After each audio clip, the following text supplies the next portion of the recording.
जय हिंद दर्शकों, मैं हूं जितेंद्र दीक्षित स्टोरीज में आपका स्वागत है। दर्शकों, Mumbai north central Lok Sabha seat को लेकर जो अब तक सस्पेंस चल रहा था वो खत्म हो गया है और इस सीट से बीजेपी ने अपने उम्मीदवार के नाम का ऐलान कर दिया है। ये नाम है एडवोकेट उज्जवल निकम का। एडवोकेट उज्जवल निकम देश के एक जाने माने वकील हैं। 12 मार्च 1993 का जो मुंबई बम कांड का मुकदमा था वो इन्होंने ही सरकार की तरफ से चलाया था।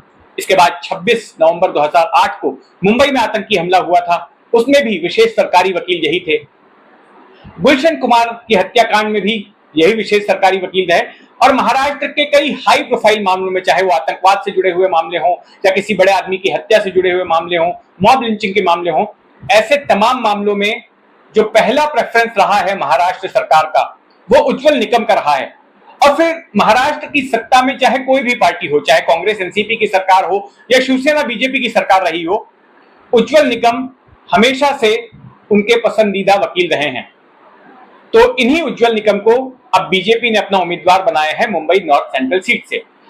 उज्जवल निकम से मेरा परिचय करीब बीते 30 सालों से है। मैंने उनको बतौर एक क्राइम रिपोर्टर या कोर्ट रिपोर्टर काफी कवर किया है और इनसे जुड़ा हुआ एक किस्सा मुझे याद आता है जो मुझे लगता है कि आप लोगों को सुनाना चाहिए। तो ये किस्सा है 12 मार्च 1993 के मुंबई बम धमाके के मुकदमे से जुड़ा हुआ।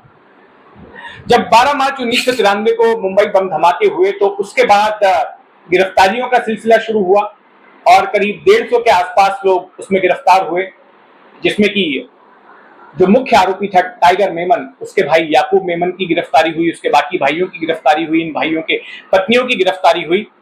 जिन लोगों ने बॉम्ब प्लांट किए थे, जिन लोगों को ट्रेनिंग दी गई थी, जिन्होंने ट्रांसपोर्ट किया था हथियारों को और आईडीएक्स को, ऐसे तमाम लोगों की गिरफ्तारी हुई और इनके खिलाफ जो है विशेष टाडा अदालत में मुकदमा चलाया गया। अब समस्या ये थी कि टाडा अदालत में अगर इनको जेल से लाया जाता तो हो सकता था कि इनके ऊपर हमला हो जाए, क्योंकि अंडरवर्ल्ड डॉन छोटा राजन के शूटर ऐसे आरोपियों को चुन चुन कर खत्म कर रहे थे, उनको मार रहे थे जो कि मुंबई बम कांड में शामिल थे। तो सवाल खड़ा हो गया इनकी सुरक्षा को लेकर। तो फिर यह तय हुआ कि ये जो जेल होगी उसको के अंदर ही, इस जेल के भीतर ही अदालत को बनाया जाएगा। तो फिर ये चक्कर ही नहीं रहेगा कि आरोपियों को पेशी के दौरान जेल से अदालत ले जाया जाए, तो सब कुछ जेल में ही हो जाएगा। और चूंकि ये मामला भी रोजाना चलने वाला था, हर दिन चलने वाला, तो इसलिए ये मुनासिब था कि जेल की चार दीवारी के भीतर ही अदालत का निर्माण किया जाए। तो वैसा ही हुआ। जेल के एक बैरक को अदालत की शक्ल दे दी गई और उस बैरक की पहली मंजिल पर विशेष अदालत बनाई गई, जिसमें पहले जस्टिस जे.एन. पटेल की अदालत लगती थी, बाद में वो हट गए वहां से, तो उसके बाद जस्टिस पी.डी. कोदे वो वहां पर विशेष जज बने। और उस अदालत तक पहुंचने के लिए जेल के जो मुख्य दरवाजे से एक 200 मीटर का गलियारा होता था, उस गलियारे को पार करके वहां पर पहुंचना पड़ता था। अब जब कार्रवाई अदालत की शुरू हुई तो हर दिन सुनवाई होने लग गई और कई दिन ऐसे भी होते थे जबकि अभिनेता संजय दत्त को वहां पर पेशी के लिए आना पड़ता था। संजय दत्त भी इस मामले में एक आरोपी थे और वो आरोपी इसलिए बन गए थे क्योंकि दाऊद इब्राहिम गिरोह की ओर से जब मुंबई में बम धमाके कराए गए तो इसके बाद गिरोह ने उम्मीद जताई थी कि उसके बाद मुंबई शहर में हिंदू मुस्लिम दंगे भड़क जाएंगे, सांप्रदायिक दंगे होंगे और उन दंगों में इस्तेमाल के लिए हथियारों की एक बड़ी खेप भी भेजी गई थी। तो उस खेप में से 3 AK-47 राइफलें और एक रिवॉल्वर अबू सलेम ने अनीस इब्राहिम के कहने पर, दाऊद के भाई अनीस इब्राहिम के कहने पर संजय दत्त के पास पहुंचा दी थी।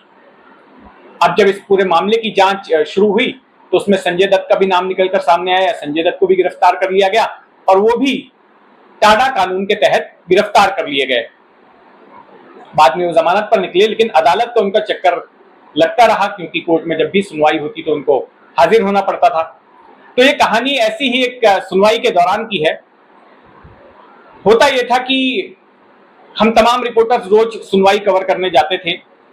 जब दिन भर में कोर्ट की कार्रवाई खत्म हो जाती थी तो उसके बाद जेल के गेट के बाहर निकलकर वहां पर पुलिस की ओर से एक मीडिया स्टैंड बनाया गया था, तो दोनों ही पक्षों के वकील बारी बारी से आकर दिन भर में क्या कार्रवाई हुई है उसका ब्यौरा देते थे, मीडिया के कैमरों के सामने बाइट्स देते थे, अपना बयान देते थे। तो उज्ज्वल निकम आते थे पहले, स्पेशल पब्लिक प्रोसिक्यूटर इस मामले के, वो बयान देते थे।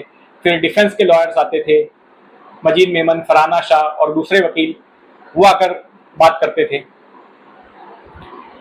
तो एक दिन ऐसा हुआ कि संजय दत्त की भी पेशी थी अदालत में।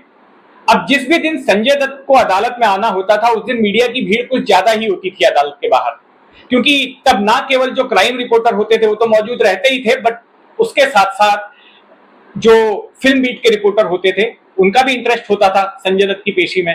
पेपराइजी भी रहते थे, वो भी बड़े पैमाने पर जमा हो जाते थे।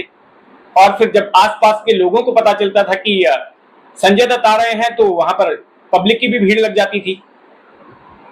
तो एक दिन हुआ ये कि जैसे ही अदालत की कार्रवाई खत्म हुई, संजय दत्त जेल से निकलकर बाहर आए, और जैसे ही बाहर आए मीडिया की भीड़ उन पर टूट पड़ी, सब शॉट्स लेने लग गए। और ये भीड़ इतनी ज्यादा थी कि संजय दत्त को जेल के दरवाजे से अपनी कार तक जाने में काफी मशक्कत करनी पड़ी और काफी उसमें समय लग गया। अब हुआ ये कि इस बीच में पीछे से उज्ज्वल निकम भी आ गए।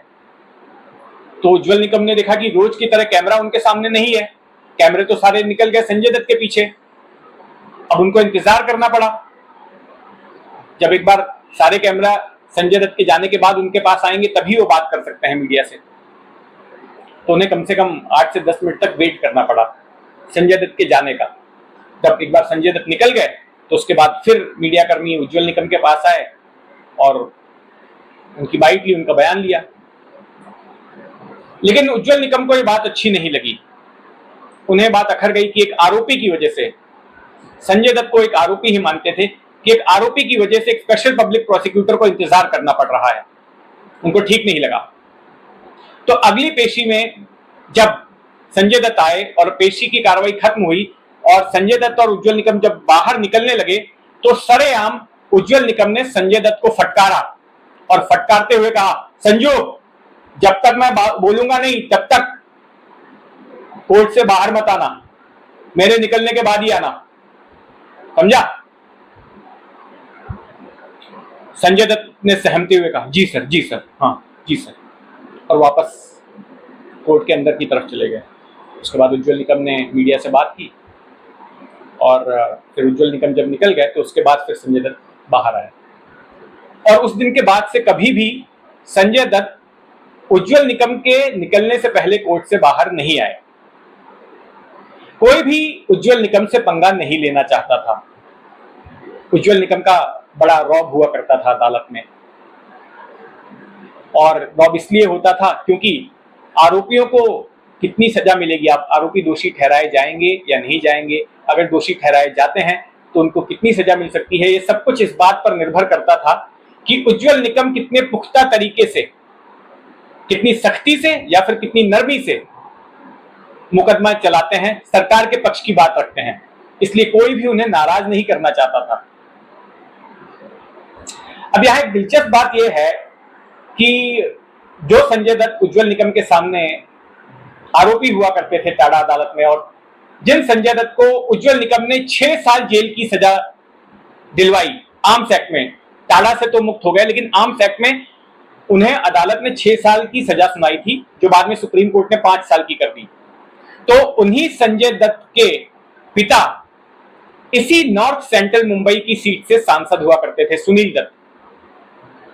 कांग्रेस के टिकट पर वो यहां से सांसद चुने जाते थे। और सुनील दत्त के बाद सुनील दत्त की बेटी यानी कि संजय दत्त की बहन प्रिया दत्त यहां से सांसद चुनी गई। तो उसी सीट से अब उज्ज्वल निकम चुनाव लड़ रहे हैं, और यहां पर उनका मुकाबला कांग्रेस की वर्षा गायकवाड़ से है, जो कि मुंबई कांग्रेस की प्रमुख हैं और एक विधायक भी हैं। तो दर्शकों, किस्सा कैसा लगा आपको, मैं जानने का इच्छुक हूं। कमेंट बॉक्स में जरूर बताइएगा, और अगर आपने अब तक इस चैनल को सब्सक्राइब नहीं किया है तो सब्सक्राइब कर लें, क्योंकि इस जैसे और तमाम किस्से जो अपराध से भी जुड़े हैं, जो राजनीति से भी जुड़े हैं, मैं आपको आने वाले वक्त में सुनाने वाला हूं। अगर आप दिलचस्पी रखते हैं इसमें तो मुझसे जुड़े रहिए। जय हिंद।